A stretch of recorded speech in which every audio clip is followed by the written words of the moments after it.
পহেলগাঁওয়ে জঙ্গি হামলার প্রেক্ষিতে পাকিস্তানকে কড়া জবাব দিয়েছে ভারত। প্রধানমন্ত্রী নরেন্দ্র মোদী সাফ বলেছেন, ভারতীয় নারীদের মাথার সিঁদুর কেড়ে নেওয়ার মূল্য চোকাতে হবে পাকিস্তানকে। স্বরাষ্ট্রমন্ত্রী অমিত শাহ বলেছেন, পাকিস্তানে ঢুকে আমরা পাক সরকারের মদতপুষ্ট জঙ্গি ঘাঁটি ধ্বংস করেছি। প্রধানমন্ত্রী ও স্বরাষ্ট্রমন্ত্রীর বক্তব্যের প্রেক্ষিতে পাল্টা প্রতিক্রিয়া জানিয়েছেন ইসলামাবাদ। ভারতের মন্তব্যকে দায়িত্বজ্ঞানহীন ও প্ররোচনামূলক বলে জানিয়েছে পাক বিদেশ মন্ত্রক।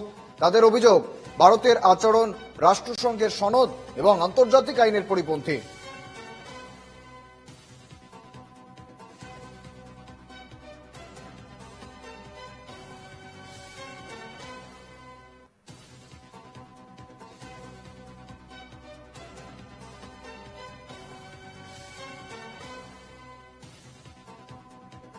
পহেলগাঁও জঙ্গি হামলার প্রেক্ষিতে পাকিস্তানকে কড়া জবাব ভারতের।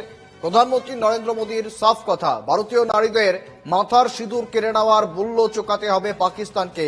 অন্যদিকে স্বরাষ্ট্রমন্ত্রী অমিত শাহ তিনিও বলেছেন, পাকিস্তানকে ঢুকে আমরা পাকিস্তানের সরকারের মদতপুষ্ট জঙ্গি ঘাঁটি ধ্বংস করেছি।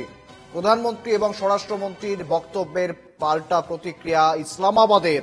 ভারতের মন্তব্যকে দায়িত্বজ্ঞানহীন এবং প্ররোচনামূলক বলে জানিয়েছে পাক বিদেশ মন্ত্রক। তাদের অভিযোগ, ভারতের আচরণ রাষ্ট্রসংঘের সনদ এবং আন্তর্জাতিক আইনের পরিপন্থী।